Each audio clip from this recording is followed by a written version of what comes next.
Bismillahirrahmanirrahim. Nahmaduhu wa nusalli ala rasulil kareem, amma ba'd. Qala Allah ta'ala, la ya'muru makra Allahi illa al-qawmul khasirun. Qala ta'ala, inna la ya'asu min ruhillah illa al-qawmul kafirun. Wa qala ta'ala, yawma tabyaddu wujuh wa taswaddu wujuh. Wa qala ta'ala, inna rabbaka lasari'ul iqab wa innal ghafurur rahim.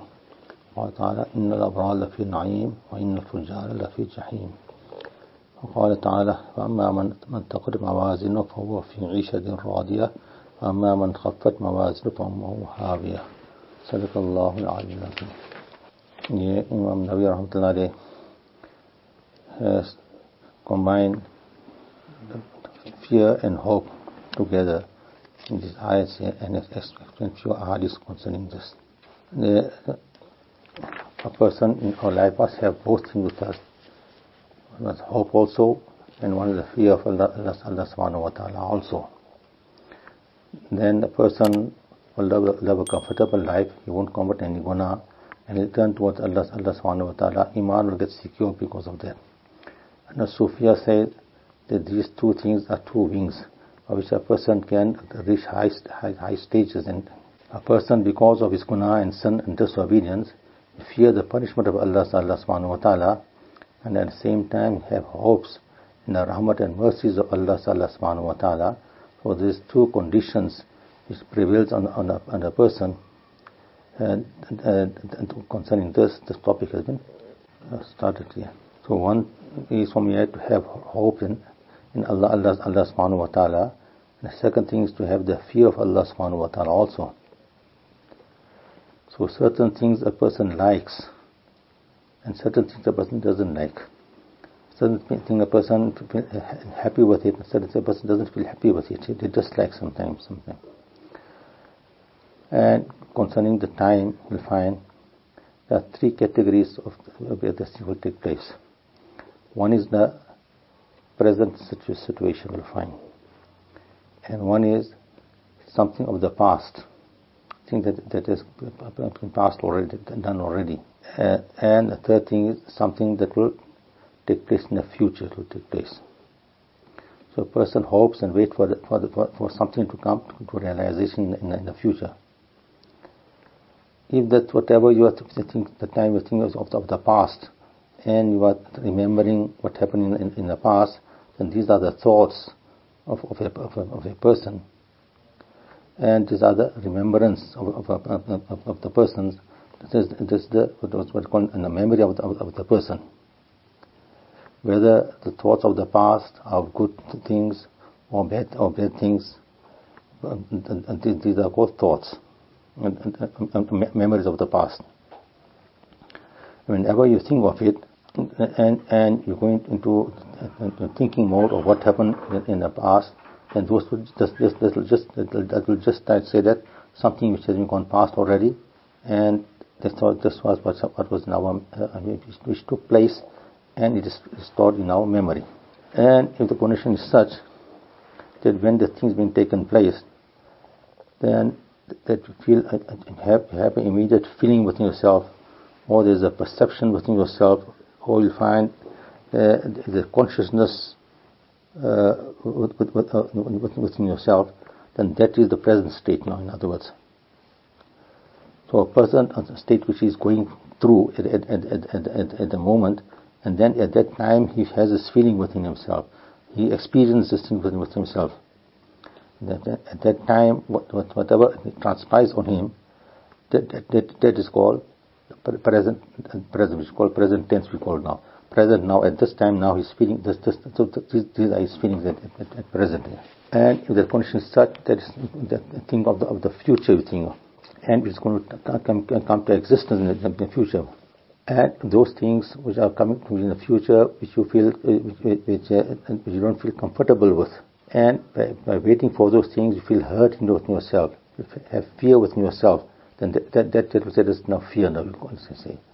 At the same time, that thing which you're planning for the future, whatever it is, and when you think of it, then you feel happy about it, you feel comfortable about it. Then that is called hope now, it's called. In other words, the time that would come in future, whatever going to transpire in the future, if those things are likable to you, happy, and you feel happy with it, and feel comfortable in your heart with it, then that will call as hopes, and you get success, in other words. But at the same time, if you look at our situation around you, at the same time, keep this in mind also at the same time, that every condition depends on the means. So the world is full of means and cause, in other words. Whatever come into existence is because of the means you have adopted. Whatever means you adopted, that will be the result of what you have adopted. So a person, whatever a person, like for example, a person strategizes something, or a person tries to plan something, or he prepares something, whatever he does wisely, whatever he does, now the result what is going to come now will be according to that. But the person's planning is not proper, then the result will come according to that will come. So a person, when his planning is good and he plans very wisely, then you'll find that he's got hopes now that I'm going to succeed. I'll get some benefit I'm going to get now, and by that person gets happy now. He gets the hopes coming into the person, and he waits for that happiness to come because he has planned in such a manner that the results of the means he has adopted will be results of happiness. And the person is planning or the means he adopted for the future, that was not properly planned. It was ill planned, whatever it is. Now, if he has hopes, I'll get better results now and all that now. So this will be termed as what? Pride, arrogance, or deception. For example, a person has got a piece of land he's got now. In the land he plows also, he tills the land also, he plant the seeds also inside. Then after that he starts watering it also, and trying to look at keep all the means which will harm his crop for the future. He adopts all those means also at the same time, and on time he waters the plant, everything. Now after he says hope. Now he says I would hope that I'll get a very good crop I'll get now. So this now the hope for a good crop is because of this planning he has put forward. So because the planning has a forecast, then he'll have a better crop is going to have. So this is called hope. That's called now. So on the other hand, a person will find he's got a land also, but he only plants the seed inside, and after he doesn't care about the seed, he doesn't look after the seed, he doesn't water the seed, doesn't put any fertilizer, nothing he doesn't, and then he hopes that no, I'm going to get a very good crop now. So this hope of his is deception. It's not called hope of goodness. It's in other words, it's in deception. He'll be deceived now that he'll never get crops because he never worked according to that. The same manner, we take an example for a student now. For example, a student, he attends his classes punctually also. He understands his lessons also properly also, and makes proper effort to learn his work and remember his work also at the same time. And after that, now when exams come, he's saying, I got hope that I'll pass my exams. So this is called hope now, because his planning he did all the time properly. So when exam comes now, he knows he's going to be successful, and this is called, you can call it hope, raja you call it now. And on the other hand, as a student, we never do all this. He never adopt this process at all. He never attend classes properly. He never understand his work properly. He never remember the work properly. He never tried to do his homework properly, whatever it is. Now he said that I got hope I want to pass now. So this is called deception. It's called now. It's not called hope. This. And a person does something and he doesn't know the means how to do something. But or something is not in existence. For example, now he has hopes now that now I have desires now. He has hopes for something to come into reality. Now these are all fantasies, what's called wishes or desires, but nothing will come to reality. It will come because there's something which it makes no sense. The person to think in this way, he'll never get any results. But he uses the means for something and he's going to get some result. Then that's where the reality comes. In the same way, says that fear and to have hope in Allah subhanahu wa ta'ala will only come to existence when these two things are found. And when the thing is going to come into reality in the future, which is a reality. For that you don't call it hope and fear. You don't call it. Like for example, in the morning you say, I've got high hopes that the sun is going to rise in the morning. That's something which is a natural thing is going to happen. So you cannot say I'm going to have hope. It is going to happen. Allah's system is going to carry on like that. So you can't say I've got high hopes that the sun is going to rise in the morning. It is a natural thing is going to happen. Those things there. At the same time, in the evening when the sun is going to set, you say I've got to fear the sun is going to set now. That fear within yourself, or whatever you can call it, it's of no use, because the sun is definitely going to set in the evening. On the other hand, you find, you take rain for example. When the person sees the signs of rain, the clouds, the color of the clouds, or the formation of the clouds, whatever it is, now I hope this is going to rain now. And then this is called hope now. And when the formation of the clouds are different, and the situation is different, the wind, the direction is different, whatever it is, now the person say, I got the fear that there will be no rain. And you can see that now the rain won't come, because the means of the rain, for the rain to come down, are not present at that moment. So in other words, Raja, to have hope in something, is something which is likable for everybody likes those things. And the person hopes in the future that this thing will come into reality, will come. For example, a person brings Iman on Allah subhanahu wa ta'ala, and after bringing Iman, he adopts good manners, also amal salih, good actions he adopts also at the same time. And he saves himself from guna and sin also at the same time. And then you have hopes in Allah subhanahu wa ta'ala, that now Allah ta'ala is going to forgive me also, and Allah will give me Jannat also. Then this is called hope and Raja, is called now. Because he did what he's supposed to do, and then he has hope. So that hope shows that now the hope of his is correct and true. And if this is not the case, then this will be called arrogance in that person, or he's in deception, this person, in other words. And the meaning of hope and fear, that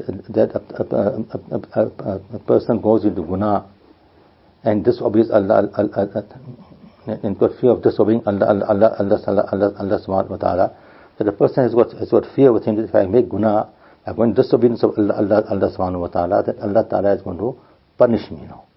So this is called that fear, because you got to fear if you do something wrong now, the result is going to be according to that. So this two kafiyat, the situation in the person must be in balance. If it's in balance, and then Iman remains in control. Nabi Karim Sahab says that Imanu bainal khawf wa raja, that Iman is between hope and fear, both in between that. You could have hope in Allah subhanahu wa ta'ala also, at the same time have fear also.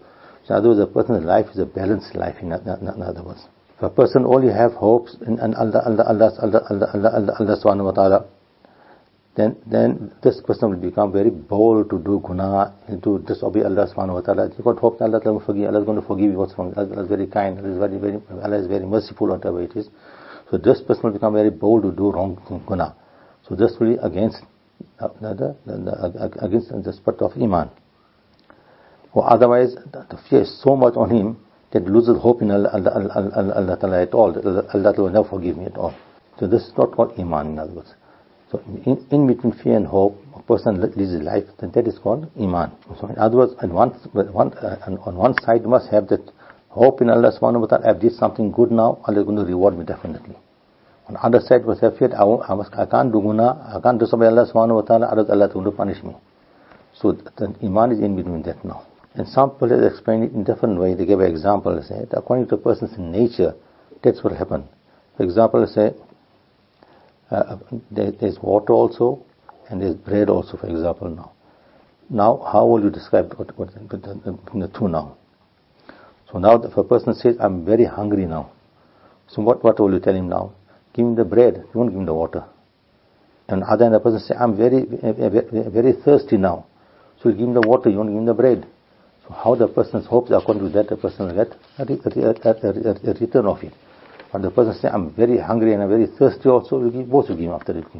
Yeah, Allah says that a person, when the person is healthy, a person is strong, and then in that situation, both this situation must be within himself. Just both those qualities must be within himself. Must have hopes in Allah subhanahu wa ta'ala also, and at the same time must fear of the guna and disobedience of Allah subhanahu wa ta'ala, that Allah subhanahu wa ta'ala can take me to task at any time also. So in other words, you have fear of Allah subhanahu wa ta'ala also, and you have hope of Allah subhanahu wa ta'ala are balancing, equal in other words. But at the same time, when the person's life comes to an end, at that time the person is in sickness, or the sickness of his death, whatever it is, at that time he must have more hope in Allah subhanahu wa ta'ala. So once the Nabi Karim went to visit one of the Sahaba, and at that time asked you, how are you feeling, what's happening? So the Sahaba replied that because of my guna, I'm very fearful, very frightened of my guna.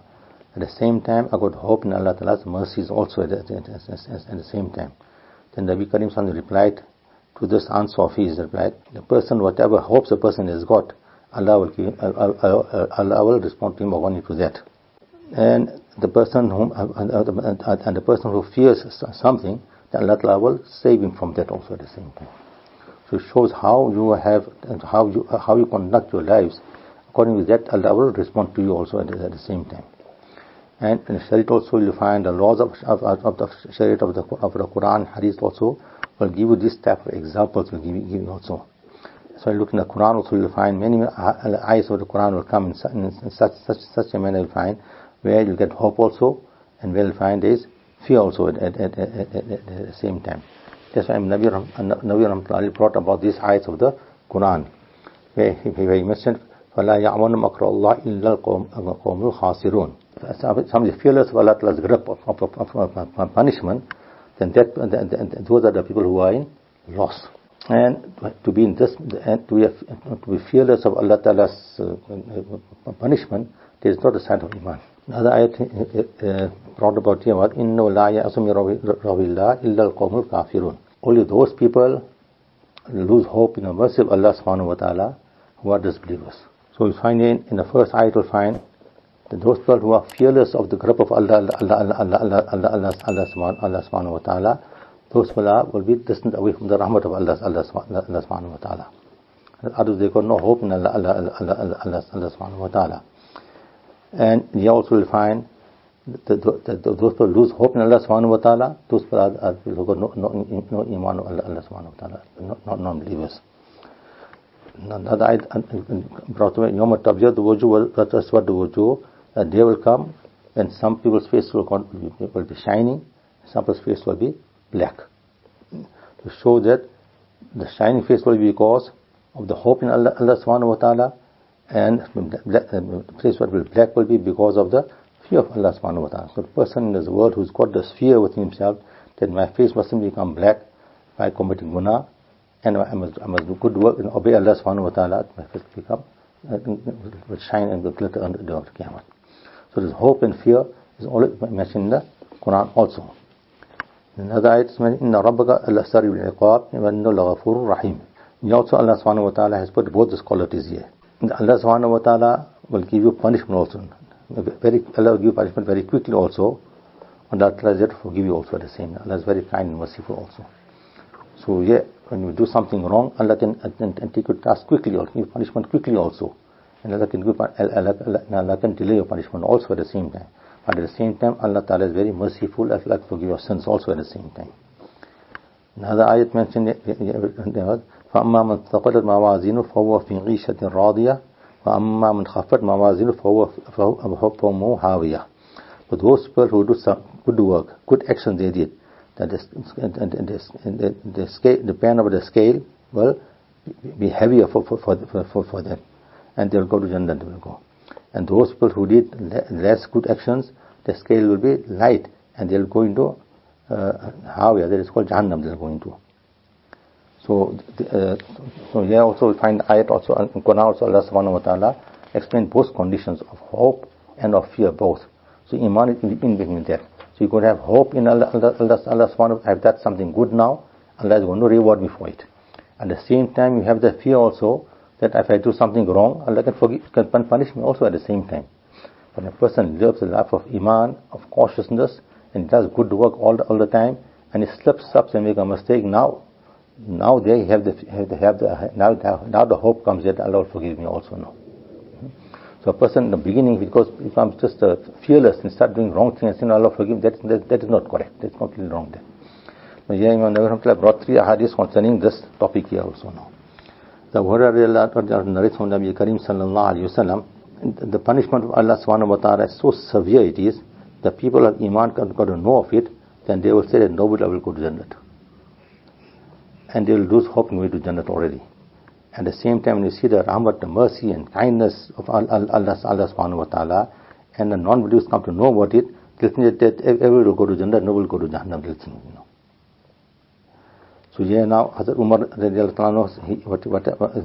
one of his maqula, whatever he say was, if Allah Ta'ala makes an announcement on that, they all will go to Jahannam, only one person will be saved from Jahannam. He said, I could hope that I'll be the person who will be saved from Jahannam. And again, announcement is made that all are going to go to Jahannam and do Jannat except one. Then of course, fear, maybe I'll be the person, maybe. So this balance of hope and fear was the person all the time, then the person will be on track all the time. And in the hadith it is mentioned that Nabi Karim Sallallahu Alaihi Wasallam said that the punishment for the guna for my ummah will come in the form of earthquakes and trial and tribulations. So in this world we find whenever ummah makes guna and go overbound to go, then Allah Ta'ala tried to wash away the guna of this when earthquakes come, then the fear comes into them, they lose things, then they turn towards Allah subhanahu wa ta'ala, and Allah Ta'ala forgive the sins. Otherwise, Allah Ta'ala put them into some difficulties, loss of wealth, loss of health, whatever way Allah Ta'ala put them into some difficulties, but the result, they turn towards Allah subhanahu wa ta'ala, and Allah Ta'ala forgive their sins. And with the result in Akhirah, Allah Ta'ala don't give them the punishment in Akhirah.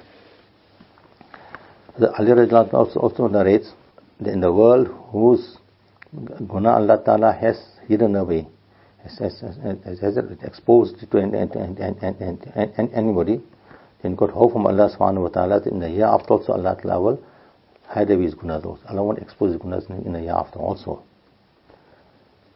And for whom Allah subhanahu wa ta'ala is punished in this world for the crime, for the guna, then justice from Allah subhanahu wa ta'ala is this, that He won't punish them in the year after that. Hazrat Sufyan Thawri rahmatullah alayhi, he narrates, he says that I wish that my hisab kitab, my account, that Allah, instead of my parents, Allah must take my accounts on the day of Qiyamah, because Allah subhanahu wa ta'ala is much more kind and merciful than my parents also. One pious person has said that the person who makes guna, then Allah Ta'ala don't let the farishta also know of this guna. Allah hide away the guna from the farishta also. But when it's said on the day of Qiyamah, this farishta, after seeing it, they'll start giving witness that this person made this guna also. So you can see the kindness of Allah subhanahu wa ta'ala is much more than the anger of Allah subhanahu wa ta'ala. In Bukhari Sharif is one hadith mentioned, when on the day of Qiyamah, Allah subhanahu wa ta'ala tells Adam alayhi salatu wasalam that from your progeny now, take out those people who must go to Jahannam now. The Adam salam asked how many must I take out from there. So Allah Ta'ala will say, from 100 must take out 99. Or from 1000, take out 999 must take out. So when this related this, then all the Sahaba felt very, very frightened and worried and bowed their head down, what is going to happen here now? From 100, about if only one is going to be saved, then how difficult is it now? What is going to happen to us now? When Nabi Sallallahu Alaihi Wasallam saw this condition of the Sahaba, then they asked Nabi Sallallahu Alaihi Wasallam that what is going to happen here now? Only one person gets saved from 100, or one person can get saved from 1,000. What is going to happen? Who's going to get? What is going to happen to us? We all going to go to Jahannam. For that, Nabi Karim Sallallahu Alaihi Wasallam replied that in this world, compared to the kuffar, this will be your ratio in the world. Like how you find an ox, a white ox has got a black hair on it. How will you recognize black hair? Or the black ox and got a white hair, how will you recognize it? The same manner will be amongst all the kuffar. The mu'min will be recognized like that and taken and put into Jannah. Others will put into Jahannam. In this world also you'll find, wherever you'll find that a problem, difficulty also, in opposition takes place also, there are more kuffar who are opposing the mu'minin. So in that manner you'll find that more kuffar will go into Jahannam, and ratio-wise that the mu'minin were less, so they'll go to Jannah, they'll go away. And another riwayat is mentioned also on the day of Qiyamah.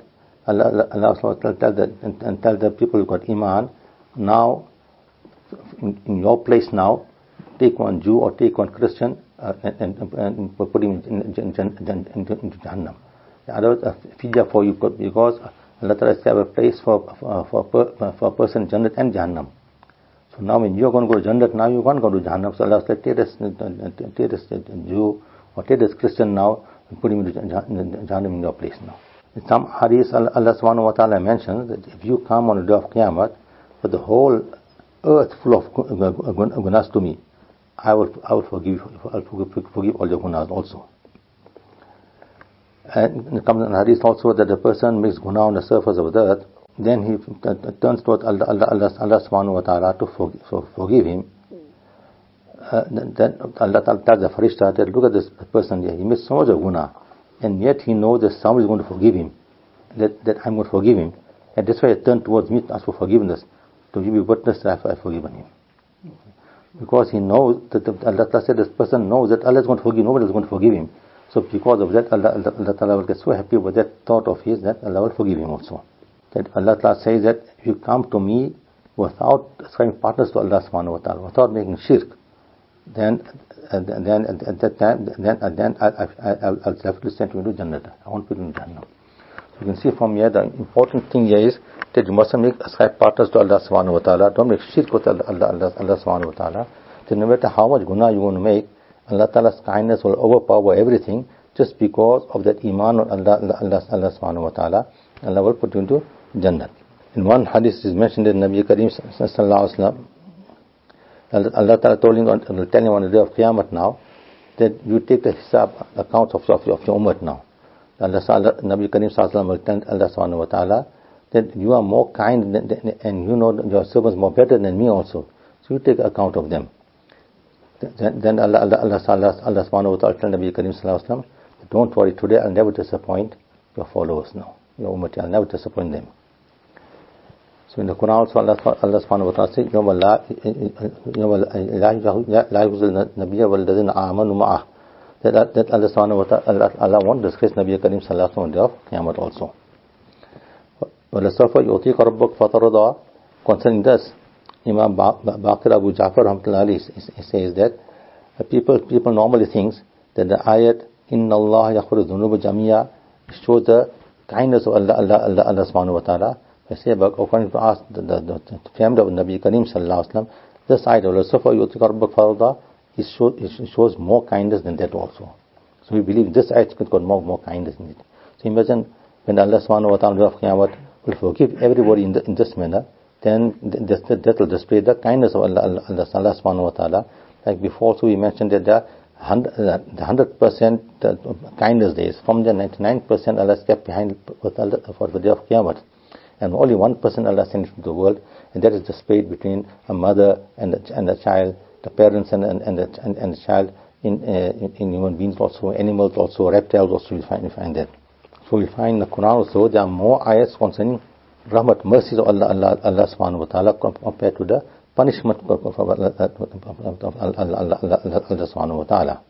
Second hadith mentioned by Abu Sayyid Khudri radiallahu ta'ala, that is from Nabi Kareem Sallallahu Alaihi Wasallam, that when a janazah is being lifted up and taken towards the qabristan, and they put the mayit onto the shoulders, and the person is a mu'min and is a pious person and a good person, then said, Qaddamuni, Qaddamuni, take me quickly, take me quickly to my place, you see. But at the same time, the person is not a pious person, and is a bad person, then said, where are you taking me? Where are you taking me? But thus, talking of the deceased, besides human being, all other people, Allah, Krishna, Allah subhanahu wa ta'ala, let's listen to it. And if a human being could listen to it, they'll lose their senses, they'll just die because of the fear of that. So it shows there also the hope you have in Allah subhanahu wa ta'ala. If you are pious and you are obedient to the commands of Allah subhanahu wa ta'ala, then the day you leave this world also, at that time also your janazah will say that, take me quickly to my grave, take me quickly to my grave, that and what has been promised to me, I will get that. Another hadith here, mentioned from Nabi Karim sallallahu alaihi wasallam, the Jannat is much more closer to a person in his own shoes and shoelace also, or you find the straps of his sandals, in other words, and Jannat also in the same manner it is. So here, when a person wears the sandals, and the straps of sandals touches his body, it's flush to his body when he walks also. So say Jannat is much more closer than that also. In other words, the person does good action, that good action is in the body of the person. So that body, that action, good action is in the body of the person, that thing will take him to Jannat, will taking. So it's Jannat, if you do good actions, is the straps of your sandals are only touching the top of your body. But the actions are within yourself, it's within you, in your heart, you've got actions. So that action you have done now, that action will take you to Jannat, which is more closer than your body also. At the same time, a person does something wrong also, disobeys Allah subhanahu wa ta'ala, then that action also is within himself. So let's say the person is a very good person, the person is a very wicked person. How is that? That person is within him, that is now. So he's a good person within him, that he will go to Jannat. And the person is very wicked, that he will go to Jahannam, he will go. So this, in other words, as a Mu'min, we got to understand that our life must be between fear and between hope. We have hope, we must obey the command of Allah subhanahu wa ta'ala to such an extent that we must have full faith and full confidence, must carry out the commands of Allah subhanahu wa ta'ala, that we have full hope that Allah ta'ala is going to forgive us now. And at the same time, you stay away from guna with such confidence. I'm staying away from guna, that I'll stay away from the anger of Allah subhanahu wa ta'ala. So in other words, to do good work with that confidence, Allah ta'ala is going to reward me for it. You stay from guna with that confidence that Allah ta'ala won't punish me also. Then that's called iman, that is called iman now. Allah ta'ala gives us this iman, which is required from every Mu'min, to have this hope and fear within ourselves. Whatever we do, have hope and fear in Allah subhanahu wa ta'ala. That is what is required from us at all times. And must have this conviction that whatever Allah subhanahu wa ta'ala has said is completely true, and there's no false inside, there's no deceit inside, there's no dhoka in it, whatever it is, and Allah will do according to how Allah ta'ala has told us it will happen like that. Nabi Karim Sahab has told us whatever he told us will happen according to how Nabi Sahab has told us will happen according to it will happen. Then that is called real iman. But if you've got hopes, we've got a little bit of doubts in the words of Allah subhanahu wa ta'ala, little doubts in the words of Nabi Karim sallallahu alaihi wasallam, now iman is not perfect, not complete. So you've got to do something, our actions must be according to that yaqeen within ourselves, and Nabi sallallahu alaihi wasallam tells us what is completely true. That's why I find the Sahaba Karam Razmanin, their iman was so strong because they did things with that yaqeen within themselves. And Nabi sallallahu alaihi wasallam said, it's going to happen like that. How he said it's going to happen just like that, it happened. So much so that kuffar also, they also had that feeling within themselves, that when the Nabi Sahib said just it's going to happen like that. One of the enemies of Nabi Karim sallallahu alaihi wasallam, when Nabi Sahib told him that I'm going to kill you one day. From that day fear came to him that now Nabi Sahib is definitely going to kill me. He asked him, you're so frightened, you're such a brave person. He said, Nabi Sahib said it's going to kill me, that definitely is going to happen. He can't speak a lie. So when he went for Badr, they were going, he was awaiting to come for Badr. They told him, no, if you go, no come, the people are not going to join you, come to Badr. So you better join us. And someone came and gave me a testing plan. He told me, what you do, walk till halfway, then from you come away quietly. And that is the remainder will start going forward. So he accepted that plan of theirs, view of theirs, and he started joining them. So walking a little, they went a quarter way, he thought of going back, then he said, no, let's go a little bit more further. He went halfway now, he started going back. The other people, no, he came so far, he won't go back now. And the other day, they brought till Badr, they brought him. When he came to Badr, and that's where he was killed. When somebody sword already touched him, and he started crying like how a donkey cries, was crying rather loudly. What's wrong with this? What a scratch you got on your body? He said, no, Nabi Sallallahu told me he's going to kill me, and this is going to kill me now, and he died with it. So a non-believer kafir also had so much of confidence in the words of Nabi Karim Sallallahu Alaihi Wasallam. So we as Muslims would have much more confidence in the words of Nabi Karim Sallallahu Alaihi Wasallam. How Rasulullah told us, that's how it's going to happen. That's why we find the Sahaba Kiram should say what? Our parents sacrificed on you on Nabi Sallallahu Alaihi Wasallam. Why? They knew that Nabi Sallallahu Alaihi Wasallam was much more kind and much more truthful than our own parents also. Our parents could make a mistake in making some decision or something, but Nabi Sallallahu Alaihi Wasallam never make a mistake in his decisions. So they had so much of confidence they had. So when we also conduct our lives, must have that, wasn't it? Nabi Sallallahu Alaihi Wasallam said this now, and that's the end. It will happen as it is going to happen like that. But that conviction, if you do whatever you do, you'll find the result according to that. You'll find. Before also we read what thought will have Allah Subhanahu wa Taala. Allah will in return behave with you in that manner. Allah will behave with you. So you have this yaqeen with you, that Allah will behave with you also in that manner. Allah will behave with us. So we try and bring our iman to that degree that whatever we do is what our Nabi Sallallahu Alaihi Wasallam taught us to do. And according to that, then we'll find results. According to that, we'll find results. That's why you find many pious people also, when they say something with conviction. They say that you do this won't happen to you. We want how they say that, because they got it from the Quran and Hadith. They got that. For example, somebody came to the Gangohi Rahmatullah Alayhi and told, I got this problem. Also, he said, you read this, you read this. Now go. After something, he came back again and he said, I got no benefit. I got nothing happening. So Hazrat Molana told him that you read this with sincerity, and the Qiyamah you don't get any reward for reading this. Then you catch me by collar and tell Allah subhanahu wa ta'ala, actually this Krishna has spoken lie to me. So they were so confident. What we are telling them is what is in the Quran and what Hadith. And that can never be alive. Can never be alive. You know. So many people, what happens, that when they read something to solve their problems, they read it to solve the problem, not to please Allah subhanahu wa ta'ala. That's why the problem gets sorted out. When you read whatever you read, also read to please Allah subhanahu wa ta'ala. When Allah is happy, your problem will get sorted out. If you don't read to please Allah subhanahu wa ta'ala, how your problem will get sorted out? So you go to read whatever to please Allah subhanahu wa ta'ala, then you're going to get reward for it also. And even if your problem no gets sorted out, still you're going to get reward for it, and after you're going to be still going to benefit. But you read things just to solve a problem only now. Now the reading not to please Allah subhanahu wa ta'ala. It's not a problem now. So how your problem will get sorted out? And the sorting out the problem is in the hands of Allah subhanahu wa ta'ala.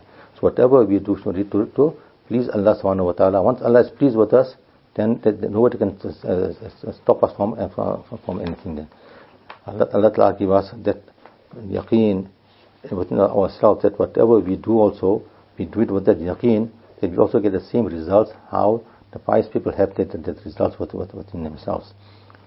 Subhanallah.